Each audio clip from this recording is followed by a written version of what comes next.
Hello everyone and welcome back to Unity of Command. This is the campaign scenario Orel/Briansk from the Soviet campaign of the main game. This has a lot in common with the final scenario we're going to play in this campaign, and that the final scenario overall in the main game, which is the Dnieper Donbass. You can see it right here. They're both fictitious. They start at the same time. And they're both extremely difficult, although this one is a tiny bit easier. So yeah, let's see. February the 24th, 1943.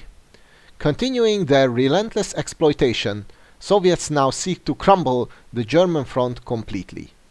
Breaking through at Orel is their best chance to drive a deep wedge between army groups south and center before the Rasputitsa spring thaw sets in. Right. Already at first glance we can see that we barely outnumber the Axis forces, so we don't have an overwhelming superiority, numerical superiority. We get 1 logistics and 2 partisan special actions per turn. And yeah, this is one of those maps where you have to battle against everything, so I'll explain in detail in a moment. So already this is a relatively small map, that's all of it. And already at first glance you can see the problem. We have 4 tank divisions, whereas the Germans actually have 5, although this one is far and is still out of supply. That's going to change very quickly. These 2, for instance, have a flak anti-artillery guns, so some towed equipment attached to them as a 5th special step, and these units you cannot really deal with in a one-on-one battle. There is nothing that we have that can match them.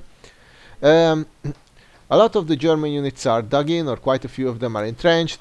Some of them have experience, like this one. Some of them are specialist steps, and overall we don't outnumber them so much. So basically, what I'm trying to say is that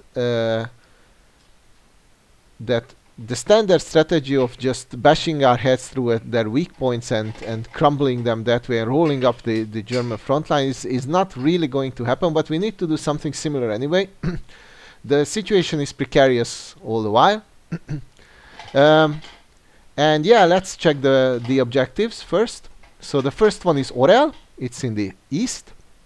Use both frontal attacks and development to destroy the enemy in Orel, to be taken by the end of turn 6. And contrary to the text, don't use frontal attacks. This is an infantry division with 6 steps and entrenched, and you will melt away and you will suffer 2 huge losses there to obtain a victory that way. So you really need to starve it out and make sure it's depleted before you capture the city. Then we have in the extreme southwest Novgorod-Seversk, starting point for an even wider encirclement than just the Orel-Briansk group. This is also to be taken by the end of turn 6, and that is one of the most difficult objectives to capture in the whole game that we've seen so far. Actually, it's almost unfair. So this you can see is behind some rough terrain, so there are forests here and a river band. And there is an entrenched German division sitting there. So yeah, this is extremely difficult. I mean, when I first thought I completed this scenario and gained this brilliant victory, I was appalled to see that I lost some points. And it turns out that I confused the final 2 objectives. I thought that this one needed to be taken by the end of turn 7. It's still a tricky one, but no, that's Briansk in the northwest. Capturing this city offers almost unlimited potential for further advances, so to be taken by the end of turn 7. Now, if this objective in the southwest did not exist, it would still be a tricky scenario, but I wouldn't consider it very difficult. But this one is extreme, and yeah, and basically everything's working against us. You can have bad weather, so the Rasputitsa absolutely can set in. That's a bit of a luck roll right here.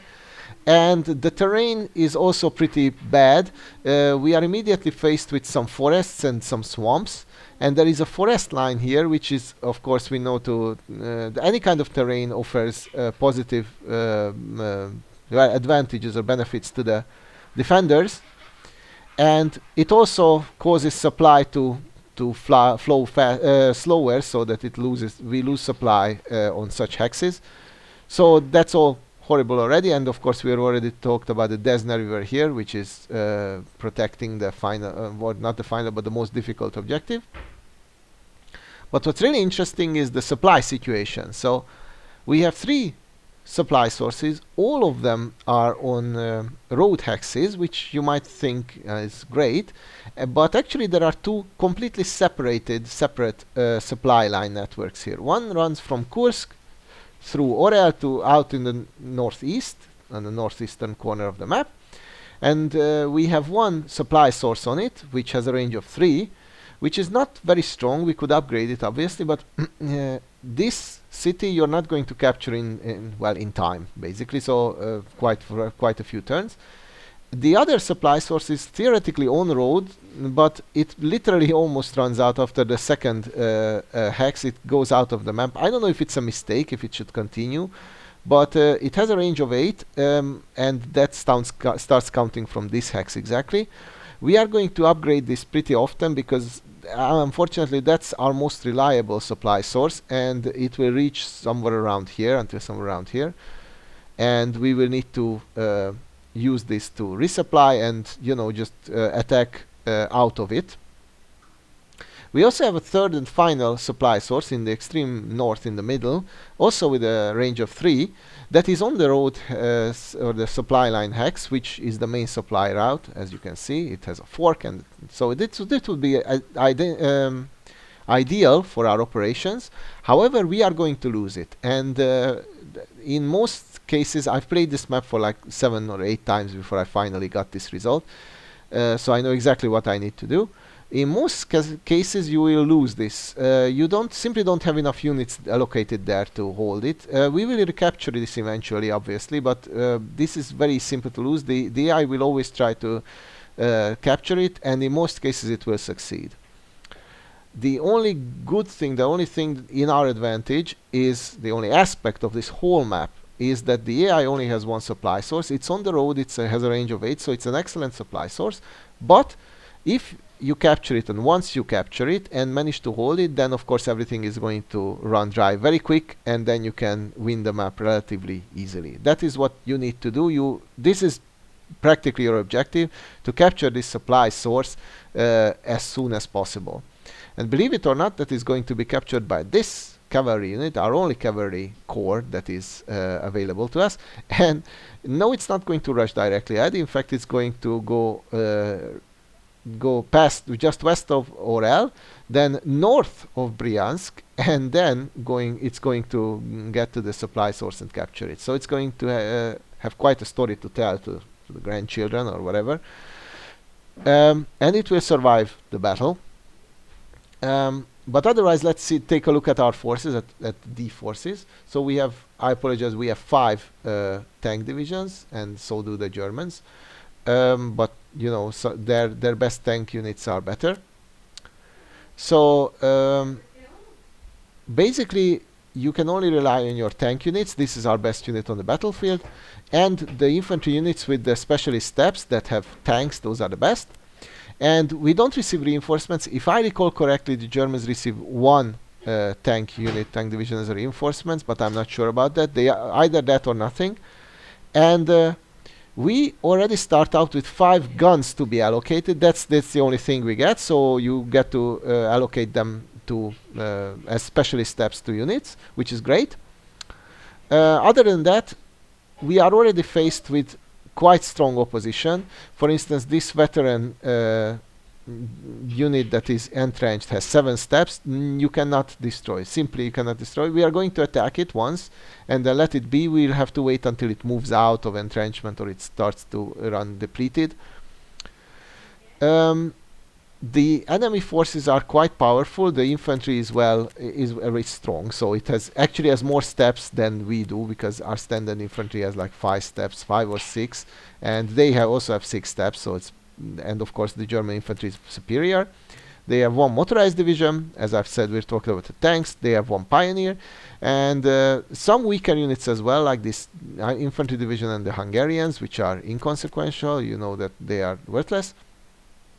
We also have 2 SS units, which are very interesting. This one is the cavalry group, which for some reason is not a cavalry, it's a standard infantry, which is better, I guess. It's slower. It's veteran, has 4 steps.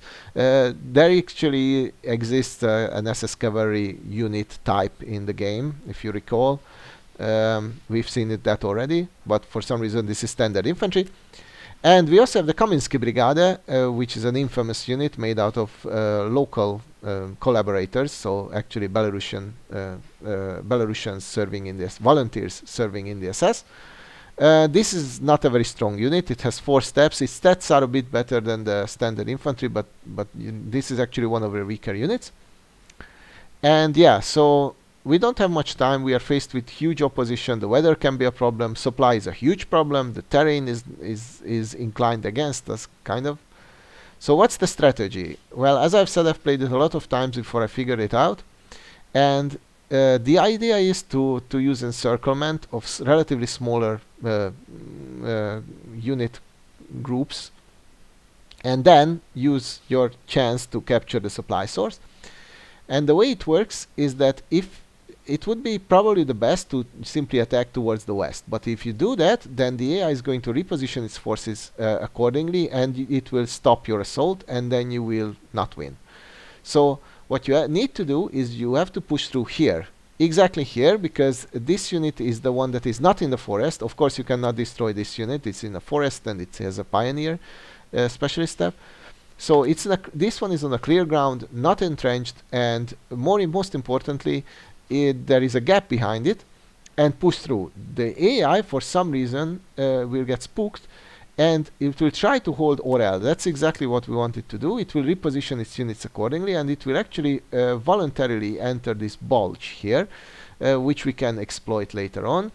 And when that happens, we start our push to the west, which is not going to be very difficult, because the units left here are not going to stand up against some of our best units. In the meantime, we are going to close in from the northeast as well. And that's basically it. After Orel is mostly taken care of, we just move on forward to the west. And yeah, we need to rush quite quickly. And most importantly, we need to get a unit situated here as soon as possible. Now, one thing that you might encounter, which I've also encountered in several of my attempts, is that the AI will very aggressively try to capture your supply sources. And if it captures any of the 2 supply sources in the east, then you probably have lost the map. So you cannot allow it to do that. You must maintain a coherent front line that is, that doesn't have any gaps. So so you have to hermetically close off the enemy units from pushing through. And I even recommend sitting this unit here on the supply hex itself. That will actually prevent the AI from even attempting a breakthrough. If they capture it, it's very difficult to remove. You have to turn back, and etc, etc. So then you probably have lost. And that's it basically. You need to be very careful where you attack, because you don't have many units to throw away. So once this double encirclement kind of happens, and especially once we capture the supply hex, they will just crumble. So let's see how we did it. We first attack this unit, as I've said. It's totally unimportant. And we already start to threaten cutting off this area here. And as I said, now we are trying to push through here. This will be a bit costly, but it absolutely must be done on this turn. We must get through here and and propel our units forward. So that's going to work out well, right? And we are also maintaining a front line, and at the same time, yeah, that one seemed to be a favorable battle. So, and that one wasn't, but That's not what the forecast was promising. So far this is actually great. I don't recommend you use these 2 units on the first turn. They are half depleted, and wait until they're back to supply. And I actually recommend positioning them around here so that they're ready for the assault on turn 2, because that's when they need to start acting.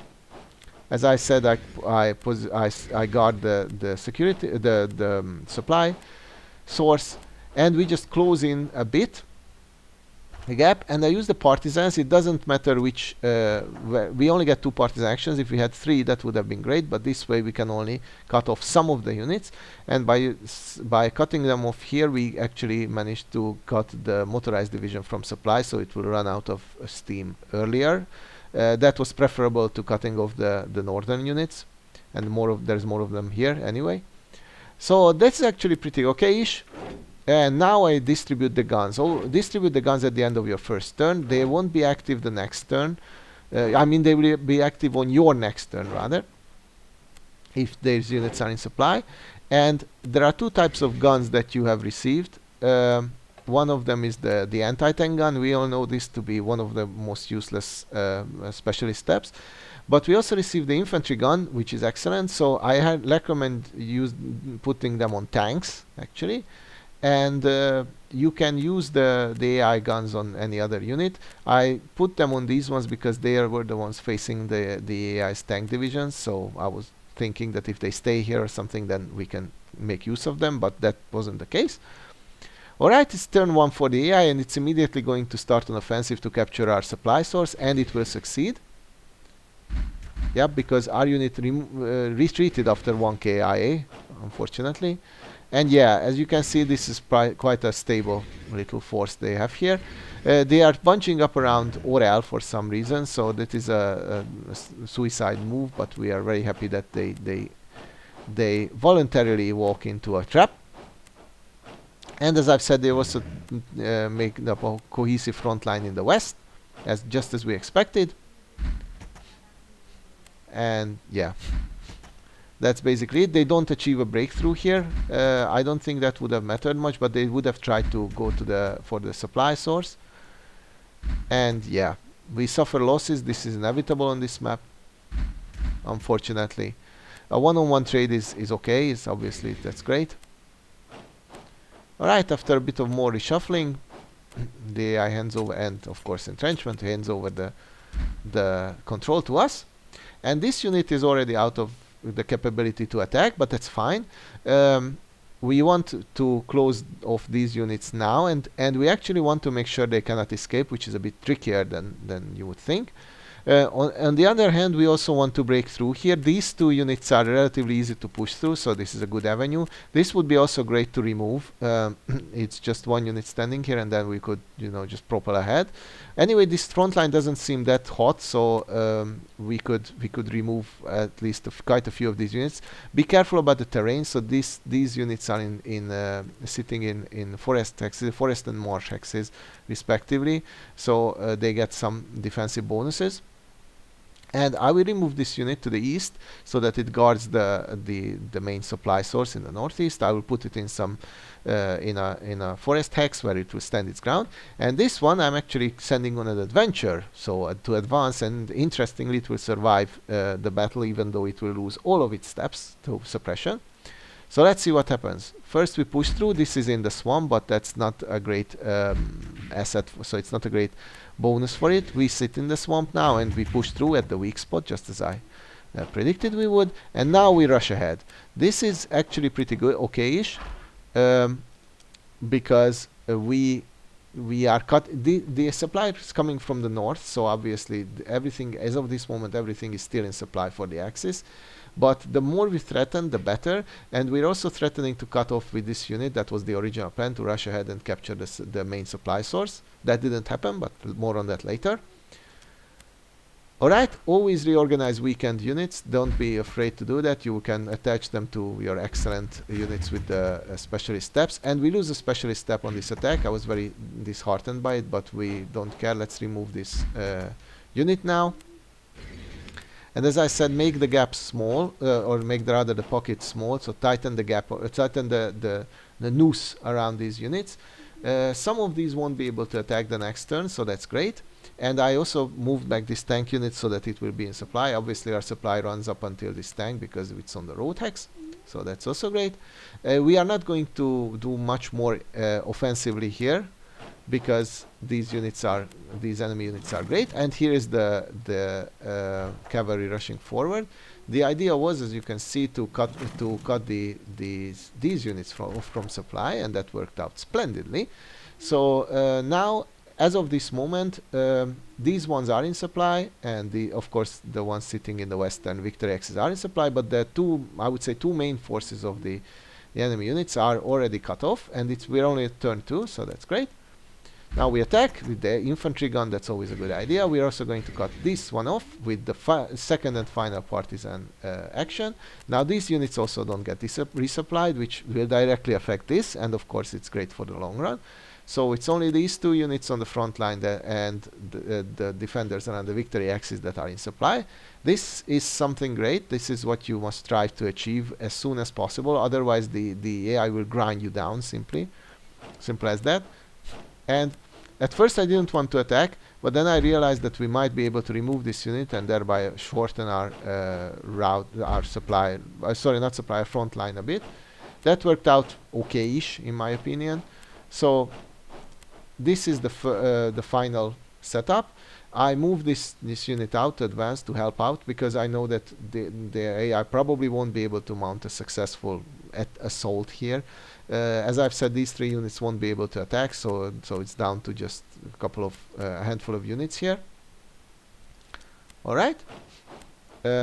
We're closing once again the gap here. This unit was already weakened, so we remove it.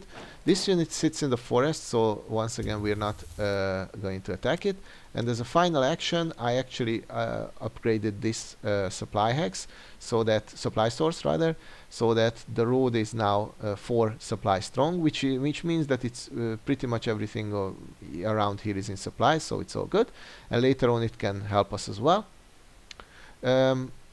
You would think that it would be a good idea to upgrade this. Obviously we cannot do that when it's captured, but at the beginning of the map, the scenario, you want to improve the supplies if coming directly from the east actually, and only switch over to this one after a few turns, definitely. Alright, turn 2 for the AI for the axis. Obviously these 3 units cannot attack, and everything is starting to get red, out of supply for 1 turn. That's great. Now the AI doesn't actually reconnect their supply, so that's also awesome. So none of these units get reconnected. Well, these ones do, but they're very easy to cut off. And yes, we are suffering more losses, but this is the last turn that they can do that, so that's also awesome. And we will be able to reorganize the units that survive, like this one. That was actually an excellent attack. I don't mind trading 2 tank steps for a whole panzer division. Alright, so turn 3 for us. As you can see, the AI didn't manage to get any of its units back to supply. So none of these units will be able to attack the next turn, and they will get progressively weaker. These 2 are the exception, but obviously we are gonna cut them off. This is going to be extremely easy to do.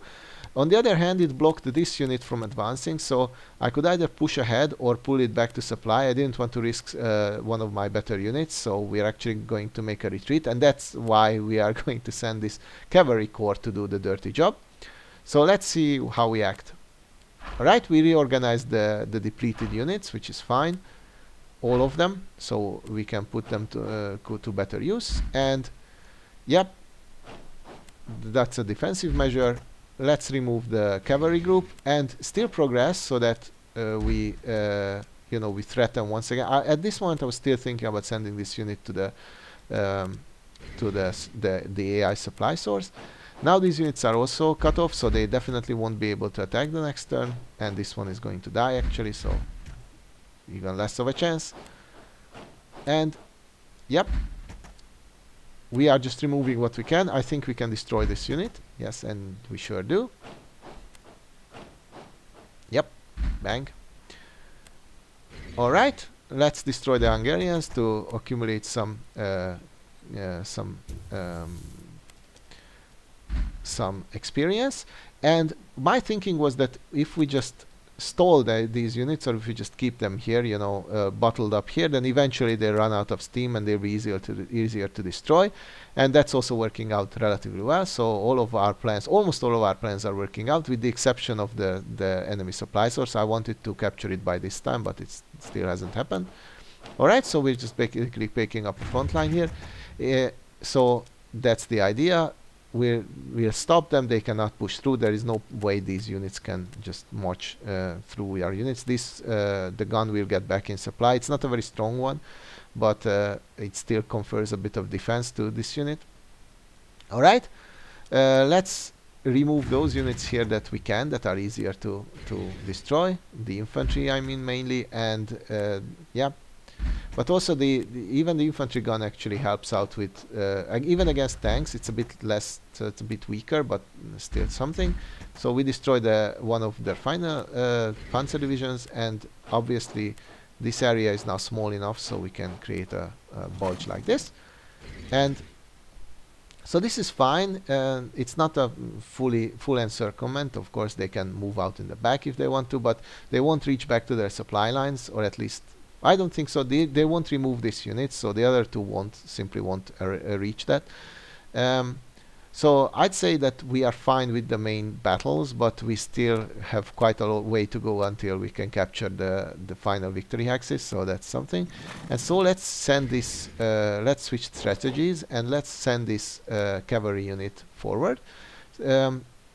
The AI won't be able to stop it, so it will be able to capture the supply source the next turn. There's nothing the AI can do to stop that. Maybe to move this unit so much further back, but I'm not sure about that. It won't be able to attack, and it won't have enough movement steps to arrive there. I don't think so. We retreat with this one so that it's back to supply. And of course we do some partisan actions. I don't think that this is very important. The idea was that maybe this one of these units would have got back to supply. I don't think they would have, but this way they definitely won't, so that's fine. And at the beginning of turn 3 for the AI, this unit is fully depleted and everything else is half depleted, so these units cannot attack. This will be a very short turn indeed. Yep, full retreat where they can, or rather a bit advanced as well. That's very bold, I would say. Now this was supposedly a great move, because the AI has reconnected literally all of their units back to supply. So at this moment, every AI unit except for the extreme south is in supply. So that looks great at first glance. But of course, this is a Pyrrhic victory. It's not even a victory, I would say. It's just seemingly a victory, because we're gonna do this on our turn 4. This is the first move we do, and at this moment the AI's supply source is captured, and so none of these units will receive supply. So obviously everything that is already in the red will be useless, and those units that are not in the red, well, they're left to fight to fight this war, which is not going to work out for them. So now the name of the game is to rush as fast as we can. We have 3 turns, including this one, to capture these 2 victory axes. This is the crucial one, as I said, and one further turn to capture this one. We'll wait until they run out of steam, but we must do whatever we can to weaken them. So yeah, let's remove that unit. Start by that.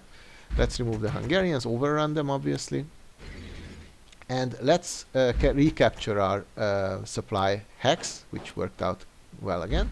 Now this unit was in a pretty bad situation. This enemy German infantry division could attack it, so I move it a bit to the back so that hopefully one day will get resupplied.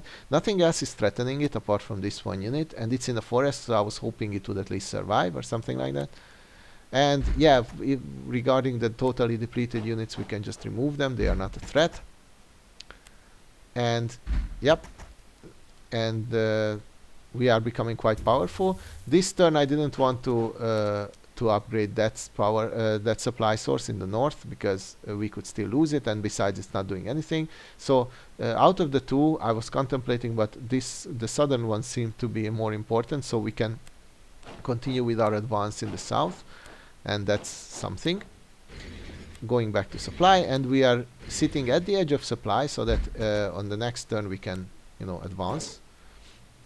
Alright, reinforcements are pouring in from the reorganized units, and we're also, you know, pouring ahead. That's quite important. And at this moment everything is fine, so this is the kind of like the final setup. But I was thinking we could shorten the line here and excuse me, and have fewer units allocated to Orel. If we can remove the weakest German infantry division here. It was quite costly. I'm not saying it was a great idea, but once I'm dedicated, I didn't want to stop since we already suffered losses for it, so at least let's get some gains out of it. It was still probably worth it overall, so I just was hoping that it would be less painful. And now there is no point in using the partisans, so the only use of this was so that when we get that supply running, then its flow is better somewhat, but that's basically it. Turn 4 for the AI. Some of these units are totally depleted, so they'll be washed off the map. They're dead. This is the last turn that any of its units can act and attack. So let's see what it does. It recaptures our supply source. Fortunately, this unit retreated for some reason, and also fortunately this tank division didn't recapture its own supply. Instead it did whatever it was. So I know at this point that we have won, because the AI will be totally dead in a few turns. We just need to rush to the victory hexes. Alright, turn 5, 90% overrun, fails, but that's okay. It's not like I don't think we need that tank division much. And none of our units are in danger of being attacked, because in the next turn nothing will be able to attack, so we can actually advance anywhere. And we can already capture Orel, and we can destroy these straggler units here. Yeah, it got cornered, not that it matters, so let's finally remove them off the map. Everything east of this line is in our hands, and there is nothing there. Now let's bully the Hungarians. Let's raise once again our range here. You would think that it would be a better idea to raise the range in the north, but once again this is going to be the final victory axe that we capture, so that supply range is not going, the supply is not going to reach far. So with this one, raising this one, actually it by sheer brute force it reaches quite far, actually until the line we are standing in, so that's also acceptable. Alright, we are standing already almost next to the most difficult victory hex, but that's obviously not enough. We need to capture it, and this unit is still in full supply, so all its steps are active rather. Okay, after a bit of reshuffling and some movements, so we can advance as far as we can. Right. This was the furthest point where the supply is active, that's why the reshuffling. This unit is more important than the infantry. And there is nothing to use the partisans for, so I'm just having fun. Alright, so it's turn 5 for the AI. There is nothing it can do apart from some movement actions, so this is going to be an extremely quick turn. Yep. And now it's time for us to attack, to finally remove as much of the blue or bluish, whatever, green that we can. Alright, let's remove the tank too, finally. And our supply runs from the north, so all of these units are fine. We are going to completely surround Briansk, but we are not going to attack it. There is no need. It's only to be taken next turn. And these units will actually get back in supply the next turn. Because of the Congo line. As you know, the AI cannot remove us, so everything is safe here. Alright, let's take care of the southern sector, overrun, and let's assault the final victory hex. That went very, very poorly, but we need to capture it this turn, so we are throwing everything we can at it, and it also went very poorly. Once again, these units are not needed for anything else, so we don't care about losses, but we absolutely must capture this, and finally we just simply wore them down. By virtue of attrition, we actually managed to destroy, 1k IA per each attack, and suddenly it was out of supply and we just overran it. Alright, at this moment I know we have won. Obviously in the next turn we can just remove these units, so we range the supply range of that one supply, and we are trying to crawl back into our supply so that we can use as many units as possible. All right. The only thing you can use your partisan action is to cover as much ground as you can, because I was afraid that the AI would spawn units. I kind of knew they wouldn't, but you know, once it's in your hands, then they definitely can. So that's the most secure option. The AI had one move left in it. That was, I think, totally pointless. But anyway, it has only 3 units alive, and all of them are totally depleted. So we have won. Even if it's resisting, it won't resist all our assaults, that's for sure. Even thus, and it has fallen. But obviously we can move in with literally any of these units. But instead, let's clear up the map. Let's take revenge on these hapless stragglers. Right? Bang. And another bang. And there are no units left on the map, so let's clear out as much of the territory as we can. And that's going also very well. I was hoping that the partisans would connect up, but they didn't. So that is we raised the range of our supply with one final value for fun. And yes, in the northwest, the AI still controls theoretically some hexes. That's all of it. They have no further units left. Our supply situation is great. Actually, almost everything is in supply. So we have won. All right. So the key to this map, I already explained at the beginning, but the key to this map is to feint an attack to the north, here, just east of the forest, push through, and also try to push as much forward as you can, advance as much as you can, so that the AI gets bunched up around Orel, cut them off, break through in the extreme south towards the west, and get one unit to cut off the supply. Actually, it probably could have been done sooner, so you have better or other avenues to succeed here. And once that's done, just steamroll over what's remaining. I know this might have looked easy, and this is a very clean victory, but this is a very, very difficult map, so don't be shocked if you don't succeed in first or second try. Anyway, this is done. Only one scenario is remaining of the main game. So I thank you all for watching, and I'll see you all next time. Bye bye.